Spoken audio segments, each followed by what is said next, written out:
Hello friends. आज की शुरुआत कल से करते हैं। कल हमने चर्चा की थी कि किस तरीके से बीएससी का जो बीएससी यानी कि बॉम्बे स्टॉक एक्सचेंज का जो फरमान था वो शायद बाज़ार पे भारी पड़ रहा था और अगर ऐसा हुआ तो कल बाज़ार ठीक हो जाएंगे। मैं आज की बात नहीं कर रहा, कल की बात कर रहा हूँ। आज वहाँ से जो है पोजीशन जो है ईज आउट होती हुई नज़र आई और जिसकी बदौलत आज देखिएगा एडवांस डिक्लाइन रेशो बहुत ही बेहतरीन था। आपको पिछले 2 महीने के दौरान कभी भी इतना बढ़िया एडवांस डिक्लाइन नहीं मिलेगा जैसा आज था। आज ऐसा लगा कि जैसे कि पुराने दिन लौट आए और शेयर्स के अंदर मोमेंटम था। तो जो शेयर्स के प्राइस नीचे हो गए थे वहाँ से एक मोमेंटम देखने के लिए मिला।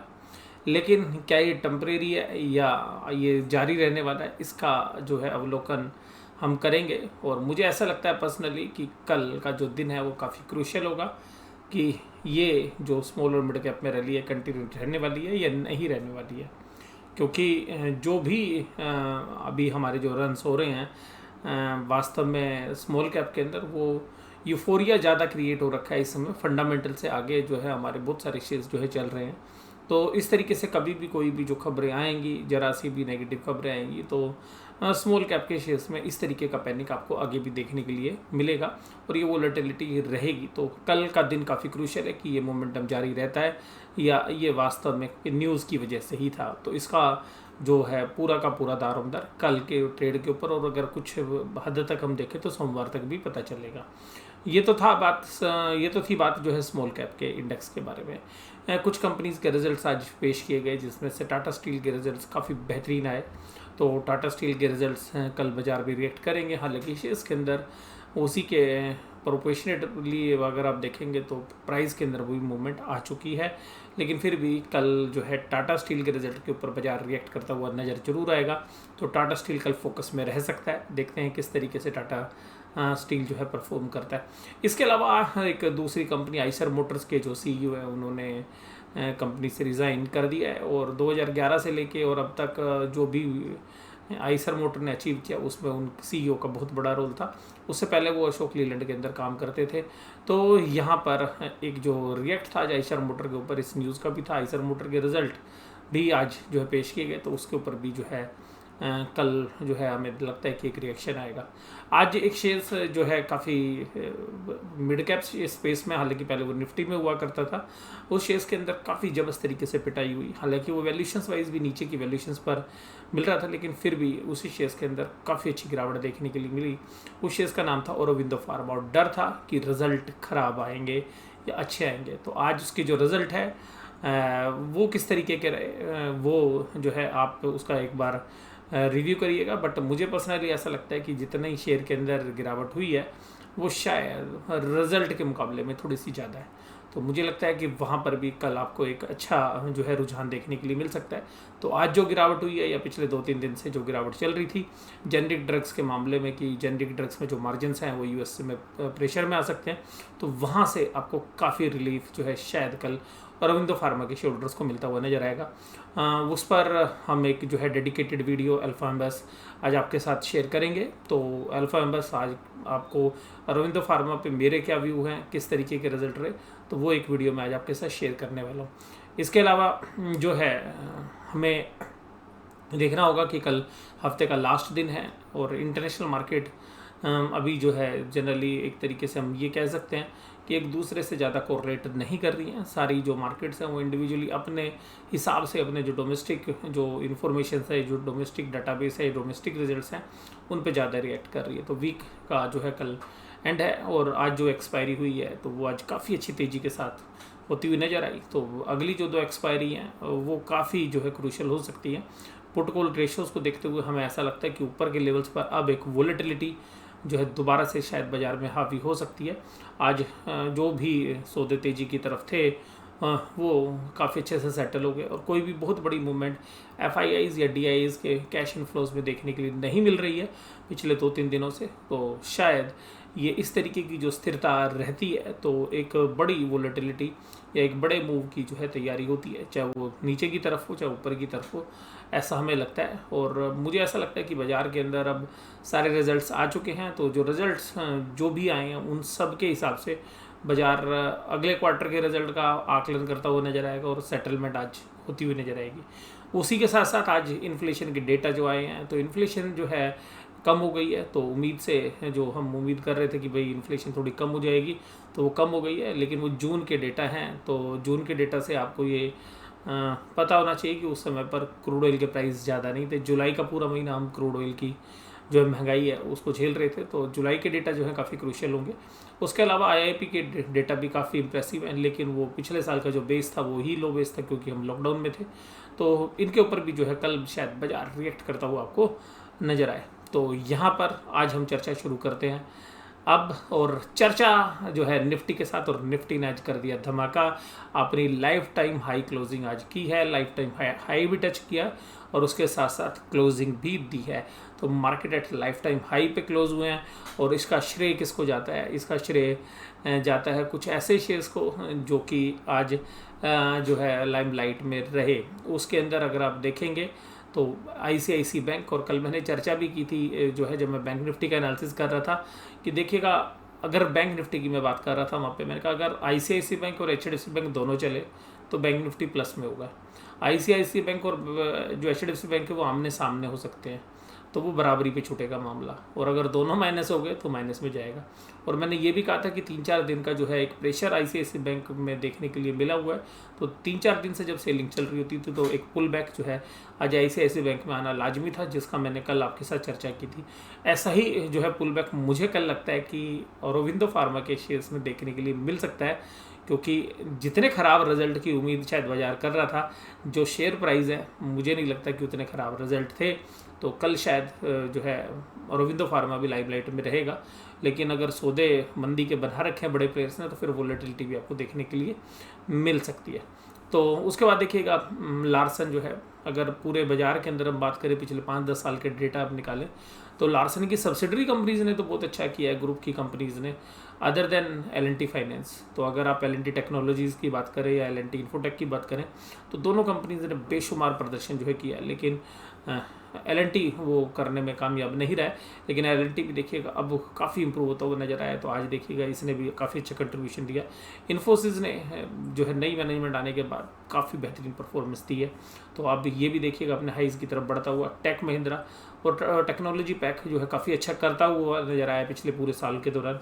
उसमें चाहे आप किसी भी कंपनी की बात करें, चाहे कोफोर्ज की बात करें, चाहे माइंडट्री की बात करें, या इवन हैप्पीएस्ट माइंड की बात करें, पर मैं हैप्पीएस्ट माइंड को फंडामेंटली अब शायद उन वैल्यूएशंस पे जो है जस्टिफाई नहीं करता जो प्राइस अभी चल रहे, बट जो रैली हुई है मैं उसके साथ बात करूं, चाहे इन्फो एज की बात करें या परसिस्टेंट सिस्टम की बात करें, तो इस तरीके की जो कंपनीज उन्होंने काफ़ी अच्छी परफॉर्मेंस दी है, इंक्लूडिंग द टाटा एलेक्सी और टीसीएस। अगर हम उसको नज़रअंदाज नहीं कर सकते, लेकिन टीसीएस ने शायद जितना उसके अंदर दम है उसके मुकाबले अभी भी उतना नहीं चला है। लेकिन आगे मुझे लगता है कि बाज़ार को जो स्टेबिलिटी है वो टीसीएस ही आपको देता हुआ नजर आएगा। बाज़ार जब भी आपको गिरते हुए ज़्यादा नज़र आएंगे तब देखिएगा टीसीएस एक डिफेंसिव प्ले होता हुआ आपको नज़र आएगा। तो हालांकि अभी टीसीएस की जो वो रैली नहीं हुई है, क्योंकि लार्ज कैप स्टॉक है, तो बहुत सारे जो हमारे व्यूअर्स है वो पूछते सर टीसीएस नहीं चला, तो टीसीएस जो है वैल्यूएशन वाइज मुझे लगता है काफ़ी रीजनेबल है अभी भी। और इन्फोसिस और टीसीएस के सामने इन्फोसिस ने ज़्यादा अच्छी रैली कर दी है टीसीएस के सामने, बट टीसीएस भी मुझे लगता है कि जो है काफ़ी अच्छी जो है परफॉर्मेंस आगे चल के आ सकती है। टाटा मोटर्स देखिएगा 7.24, तो ये जो है मेजर कंट्रीब्यूटर्स थे, और अब 300 रुपये के ऊपर टाटा मोटर्स आ गया है। और टाटा मोटर्स ने एक बहुत अच्छी अनाउंसमेंट भी की है हमारे ओलंपिक्स के जो प्लेयर्स हैं, तो हमारे ओलंपिक्स में जो लोग गए थे, तो जिन लोगों ने मेडल्स जीत लिए थे उनको तो सबको अवार्ड दिए जा रहे हैं। तो मैं भी आर्टिकल पढ़ रहा था, टाटा मोटर्स ने अनाउंस किया कि वो एल्ट्रोज जो गाड़ी है उनकी वो उन प्लेयर्स को भी देंगे जो एथलीट्स जो ओलंपिक में गए तो थे लेकिन वो प्राइज़ नहीं जीत के आ पाए। तो ये एक अच्छी न्यूज़ जो है टाटा मोटर्स के लिए भी मुझे लगता है कि एक अच्छे तरीके से अपने प्रोडक्ट की एडवर्टीजमेंट भी होती है, और एक देखिएगा गुड फेथ जो है हमारे जो पब्लिक है उसका भी जो है जनरेट होता है टाटा मोटर्स की तरफ। वैसे तो देखिएगा रतन टाटा जी तो खुद इतने महान व्यक्ति हैं मेरे हिसाब से कि उनको भारत रत्न मिलना चाहिए। तो उनके ग्रुप की एक कंपनी हमेशा देश के लिए इस तरीके का काम करती रहती है। तो टाटा मोटर्स पे भी जो है आप देखेंगे कि इस तरीके की जो इनडायरेक्ट एडवर्टीजमेंट्स भी, और साथ में जब जब जरूरत होती है तो रतन टाटा जी की कंपनी या रतन टाटा जो है खुद देशभक्ति का जो है प्रमाण देते हुए आपको नज़र आते रहेंगे। और उनकी ऑटोबायोग्राफी भी मैं कुछ पिछले दिनों में पढ़ रहा था, तो मुझे ये सब कुछ वहाँ से पता चला जो मैंने भी आपके साथ शेयर किया। तो Eicher Motors, Reliance, axis bank, Grasim और आईओसी ये जो है गिरावट के साथ काम करते हुए नजर आए। तो यहाँ पर ध्यान रखिएगा कि निफ्टी 50 की परफॉर्मेंस को अगर हम देखें तो आज निफ्टी 50 की जो परफॉर्मेंस है वो NSE एडवांस डिक्लाइन रेशियो देखोगे तो आज सब एडवांस था, डिक्लाइन कुछ नहीं था। वैसे 2 दिन में इतना स्मॉल कैप मिड कैप टूट दिया था ब्रॉडर मार्केट, तो आज पुल बैक उसका आया है या ये कंटिन्यू रहने वाला है, इसके लिए कल तक इंतजार करिए। पावर ग्रिड जो है देखिएगा इंडेक्स के अंदर 6.04% की तेजी, Tech Mahindra, Tata Motors, HCL Tech, L&T, Titan, NTPC, Tata Consumer Product, ICICI Bank, Bajaj Auto, ये सब तेजी के खिलाड़ी थे आज। और गिरावट थी आइसर मोटर में, तो बाजार को कहीं ना कहीं सुगबुगाहट थी कि CEO जो है छोड़ने वाले हैं। तो बाजार में क्या होता है, पहले खबर बड़े प्लेयर्स को पहले खबर हो जाती है, तो जनरली वो चीज़ें जो हैं शेयर प्राइस में पहले रिफ्लेक्ट कर देती हैं, हालांकि उसकी रिपोर्टिंग एक्सचेंज ने बाद में की है। तो Doctor Reddy's, Indian Oil, ONGC, Cipla, IndusInd Bank, Axis Bank, Bharat Petroleum, Grasim, Sun Pharma, Mahindra and Mahindra, Nestle, इस तरीके की कंपनी आज माइनस में रही। तो अभी यहाँ पर आप देखेंगे कि निफ्टी बैंक ने जो है आज परफॉर्म इतना नहीं किया। कल मैंने आपके साथ बात की थी कि 36,000 की जो कॉल्स हैं उस पर जबरदस्त ओपन इंटरेस्ट है, तो 35,500 से 36,000 का मैंने आपको एक आइडिया दिया था कि इसी के बीच में शायद एक्सपायरी होगी, तो वहीं पर एक्सपायरी होती हुई नजर आई। और यहाँ पर देखिए कि ये एक्सपायरी में ना 35,937 पे बहुत बढ़िया एक्सपायरी होती है। ये कॉल राइटर और पुट राइटर ने दब के पैसे बनाए हैं। देखिएगा मार्केट किसी भी हफ्ते में किसी एक एब्सोल्यूट नंबर की तरफ ट्रेड कर रही होती है ना, तो सबसे ज़्यादा ओपन इंटरेस्ट वहीं पे होता है। तो देखिएगा 36,000 की जिन्होंने कॉल भी लिखी और 36,000 की जिन्होंने पुट भी लिखी, यानी कि जिन्होंने राइट की, उन लोगों ने मिलकर 36,100, 36,200, क्योंकि बाजार ज़्यादा टाइम 36,000 के ऊपर रहा, तो 36,000 के ऊपर जब बाजार रहता है तो लोगों ने क्या किया होगा, लोगों ने दब के 36,000 की कॉल खरीदी होंगी। और जब बाजार जैसे ही थोड़ा सा नीचे गिरना शुरू हुआ, क्योंकि कल दोपहर में और परसों शाम को जब बाजार गिरना शुरू हुआ तो 36,000 के नीचे स्लिप हो गया, तो लोगों ने दब के 36,000 की पुट खरीदी होंगी, 35,800, 35,900। और वहाँ पर आप देखिएगा कि कुछ लोगों ने ऐसा भी होगा कि 35,500 की कॉल भी खरीदी होंगी जब बाजार नीचे गए होंगे। तो जिन्होंने कॉल खरीदी उनके तो प्रीमियम के बराबर ही वैल्यू चली है, और जिन्होंने 35,900 के ऊपर या 800 के ऊपर कॉल खरीदी उन सब के पैसे सुहा हो गए। यानी कि कॉल के जो बायर्स हैं 36,000 के वालों के तो पैसे गई, 36,100, 36,200, 36,300 उन सब के पैसे जीरो हो गए। उसके अलावा 36 वालों के हो गए, 35 वाले ने भी जो खरीदी होगी 37 रुपये में तो मिली नहीं होगी, तो वो तो शाम तक नहीं मिली होगी, 37 तो शाम तक ही नहीं हुई होगी, तो उसके पैसे भी लगभग ख़त्म हो गए। इसके अलावा जो पुट के बायर्स थे, तो जो पुट के बायर्स थे 36,000 वाले जो पुट के बायर्स थे उनको तो इतना प्रीमियम भी पे करना होगा इससे ज़्यादा, 36,100, 36,200, तो 36,200 वालों को थोड़े पैसे बचे होंगे अगर उन्होंने पहले खरीदी होगी तो। इसके अलावा जितनी भी पुट थी 35,500, 600, 700, 800, क्योंकि जिस रेंज में रहा वो सब जीरो हो गई, और पूरे दिन बाजार को 150 पॉइंट के अंदर घुमाते रहे। आप ये देखिएगा इतनी नैरो रेंज थी बैंक निफ्टी की, आप सरप्राइज हो जाएंगे। और आप ये देखिएगा इससे ज़्यादा तो आपको निफ्टी की रेंज नज़र आ जाएगी, 702 से 998, कुल 290 पॉइंट की रेंज के अंदर पूरे दिन निफ्टी को घुमाते रहे, यानी कि पूरा का पूरा ऑप्शंस का प्रीमियम डिके कर लिया। और बहुत दिनों के बाद फिर इस तरीके से ऑप्शन राइटर ने जबरदस्त पैसे जो है आज बनाए, और जिन्होंने दिन भर भी ऑप्शंस राइट की होंगी उन सब ने भी पैसे बनाए होंगे, क्योंकि बाजार किसी भी साइड मूव नहीं कर रहा था। तो दिन भर में भी जो दोनों के ऑप्शंस, जो भी आज ऑप्शन सेलर्स रहे होंगे उनके आज बम्पर प्रॉफिट्स आए होंगे निफ्टी बैंक में स्पेशली। आप देखिएगा यहाँ पर हालांकि कैंडल्स इसकी इतनी मजबूत नहीं है जितनी निफ्टी की है, तो हालांकि वीक कैंडल है लेकिन ग्रीन कैंडल है, ये ध्यान रखना चाहिए। निफ्टी की कैंडल बड़ी जबरदस्त है और हाईएस्ट क्लोजिंग है, तो आप ये समझ भी सकते हैं। लेकिन ये ध्यान रखिएगा कि कंसोलिडेशन वाला एरिया है, तो हो सकता है कि अभी बाजार यहीं पर कंसोलिडेट करे। तो नीचे की तरफ ये ध्यान रखिएगा कि ये 16,200 और ऊपर की तरफ 16,450, अब ये रेंज बनेगी। जो हम बात कर रहे थे कि 16,000 से 16,300 के बीच में कंसोलिडेट होना चाहिए, तो अब देखिएगा एक हर्डल, हालांकि 16,150 तक तो बाजार काम कर चुका है, 16,150 तक, तो ये अब ये शायद 16,200 एक नई रेंज जो है बनती हुई नजर आएगी। उसके बाद आप देखिएगा कि किसने कंट्रीब्यूट किया, तो निफ्टी ने भी और बैंक निफ्टी में भी दोनों ने, में ICICI बैंक ही जो है अग्रणी था और HDFC बैंक, तो इन दोनों के कंट्रीब्यूशन ने ही आज बैंक निफ्टी को प्लस किया। उसके बाद देखिएगा कोटक महिंद्रा बैंक जो है कल थोड़ी सी प्रॉफिट बुकिंग थी, आज फिर पुल बैक करता हुआ नजर आया। AU स्मॉल फाइनेंस बैंक और PNB यहाँ से जो है तेजी देखने के लिए मिली। एक्सिस बैंक देखिएगा आज एक समय तो 753 754 पे चला गया था और एक बार ऐसा लग रहा था कि नीचे चला जाएगा, लेकिन ये पूरा गेम प्लान था, आज किसी को कुछ ऊपर नीचे नहीं करना था, आज बस बाजार को ऊपर नीचे करके ऑप्शंस के प्रीमियम खाने थे। और बाजार के बड़े प्लेयर्स ने आज देखिएगा रिटेलर्स को बहुत भारी जो है, जो भी ऑप्शंस के बाहर रहे होंगे इस हफ्ते में, वो मेरे को कमेंट करके बताइए कि ऑप्शंस के बाहर ने कितना पैसा बनाया। तो ऑप्शंस के बायर ने, किसी ने शायद पैसा बनाया हो, ऑप्शंस के सेलर्स ने बहुत दब के पैसा इस हफ्ते बनाया, तो ये हफ्ता ऑप्शंस के सेलर्स का रहा होगा। SBI, IDFC first bank, IndusInd bank और RBL बैंक यहाँ पे भी कमजोरी थी। और ये कमजोरी के साथ साथ अब देखेंगे कि आज FIs ने 12 अगस्त को 212 करोड़ की सेल कर दी, इन्होंने 307। आप देखिएगा फिगर्स कितने छोटे होते जा रहे हैं, आप पूरे दिन की एक्टिविटी भी देखिएगा कितनी है।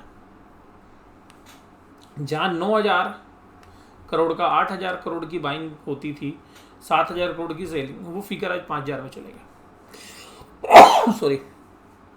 और इस तरीके से आप यहाँ पे देखेंगे कि जो इंडेक्स है उसके अंदर जो बाइंग है वो 889 की जो है बाइंग है, वो जबरदस्त बाइंग आज यहाँ पे जो है FIs ने की है। उसके अलावा स्टॉक फ्यूचर्स में बाइंग की है, तो देखने से ऐसा लगता है कि काफ़ी ज़बरदस्त बाइंग जो है इन्होंने की है। अगर कैश मार्केट में देखें तो जस्ट सेलिंग है, बाकी जगह सब जगह बाइंग है। और इसको देख के ऐसा लगता है कि जो है अभी बाज़ार में स्टेबिलिटी लगती है, लेकिन कल के डेटा शायद ऊपरी लेवल्स पे हमें लगता है कि प्रॉफिट बुकिंग या सेलिंग का जो है प्रेशर झेल सकते हैं, क्योंकि बहुत सारे जो म्यूचुअल फंड्स हैं, जो डेट म्यूचुअल फंड्स हैं, उनके अंदर कैश इनफ्लोज बढ़ रहा है। तो यानी कि जो बहुत बड़ी पब्लिक का जो रुझान है वो इस तरफ है कि अब जो है शेयर मार्केट की बजाय डेट फंड्स के अंदर पैसा ज़्यादा आ रहा है। तो वहाँ पर अगर शिफ्टिंग होती है तो ये एक चीज़ बताती है कि ऊपर के लेवल पे थोड़ा सा कैप जो है आ सकता है। और जिस तरीके से कल स्मॉल कैप के अंदर जो सेलिंग प्रेशर देखने के लिए मिला, अगर उसका आज जिस तरीके से पुल बैक हुआ है, अगर वो पुल बैक नहीं होता है कल के दिन में तो भी एक प्रेशर आ सकता है। अगर वो पुल बैक जारी रहता है तो फिर बाजार देखिएगा नई तेज़ी की तरफ बढ़ सकता है। और यहाँ पर अगर हम बात करें कि ऑप्शन के अंदर कहाँ पर इंटरेस्ट क्रिएट हुआ है, तो देखिएगा 16,400 की कॉल में आज 21,220 कॉन्टैक्ट जो हैं ऐड हो गए हैं। और ये जो कॉन्टैक्ट ऐड हुए हैं, इन कॉन्टैक्ट को देखने से ये लगता है, क्योंकि देखिए नेक्स्ट वीक की है ये जो है, मैंने ऑप्शन चेंज से जो है लगाई हुई है, तो ये 16,400 पे अगर 21,000 कॉन्टैक्ट ऐड हुए हैं, वहीं पर पुट में 14,400 कॉन्टैक्ट ऐड हुए हैं। और दोनों के अगर प्रीमियम्स देखेंगे तो प्रीमियम्स जो है पुट के भी उतने ही हैं और कॉल के भी उतने ही हैं, जबकि बाजार यहाँ से करीबन 30-40 पॉइंट नीचे बंद हुआ है। तो इसका मतलब है कि जो कॉल के जो राइटर्स हैं उनको ज़्यादा प्रीमियम मिल रहा है। तो अभी 30-35 पॉइंट का गैप देने के बाद भी आपको 65 रुपये मिल रहे हैं, तो ये काफ़ी कंफर्टेबल है यहाँ पे। और इसी तरीके से 16,400 की पुट पे भी आपको, सॉरी ये तो प्राइस में सॉरी डिफरेंस है, 1,106 है, मैंने ये देख लिया, नहीं ठीक है, प्राइस बिल्कुल ठीक है, दोनों साइड ठीक है। तो ऐसा नहीं है कि पुट में भी सिमिलर वैल्यू है। तो यहाँ पर 106 रुपये में है, यहाँ पे 65 रुपीज़ में है, तो अल्टीमेटली कैलकुलेशन ठीक है इसकी। तो यहाँ पर अगर हम देखें तो पुट और कॉल जो है बिल्कुल फेयर वैल्यू के ऊपर ट्रेड कर रही हैं। तो कुल मिलाकर जो है कुछ भी एक्स्ट्रा नहीं मिल रहा है कॉल वाले को भी और पुट को भी। तो पूरा का पूरा जो दारोमदार है वो इस बात पे है कि यहाँ पर आगे की किस तरीके की कॉल राइटिंग होती है। तो कॉल राइटिंग देखिएगा 16,500 पर भी काफ़ी ज़बरदस्त है। तो ये 16,400 16,500 जो नेक्स्ट हर्डल है और बाज़ार में जो बेस है देखिएगा, सबसे जबरदस्त ओपन इंटरेस्ट आज 16,300 की पुट में हुआ है। तो इसका मतलब 16,300 जो है काफ़ी तगड़ा बेस हो सकता है। उसका 16,200 पे 27,000 कॉन्ट्रैक्ट है। तो बेस में अगर देखेंगे तो 16,300 16,200 दिखा रहा है ओपन इंटरेस्ट, और रेजिस्टेंस में 16,400 16,500। तो ये नॉर्मली उसी रेंज में रहता है, इसमें कुछ भी अजीब वाली बात नहीं है। और यहाँ पर 36,000 की ओपन इंटरेस्ट में 17,000 कॉन्ट्रैक्ट आज ऐड हो गए, तो वहीं पुट में 12,000 कॉन्ट्रैक्ट। तो इसका मतलब 36,000 कॉन्ट्रैक्ट अभी भी एक रेजिस्टेंस का काम कर सकता है। अब जैसे ही बाजार 36,000 के ऊपर जाएगा, बैंक निफ्टी में एक सेलिंग प्रेशर देखने के लिए मिल सकता है। हालांकि आज इन्फ्लेशन की डेटा से थोड़ा सा रिलीफ आपको मिलता हुआ नज़र आ सकता है, क्योंकि वो काफ़ी पॉजिटिव है बैंकिंग स्टॉक्स के लिए। लेकिन मुझे लगता है कि बाजार ये पहले ही डिस्काउंट कर चुका था, और जो 1000 से 1500 पॉइंट की रैली हुई थी उसमें सब कुछ डिस्काउंटेड था। तो आज की जो है चर्चा यहीं पे समाप्त करते हैं। वीडियो देखने के लिए धन्यवाद। Thank you very much.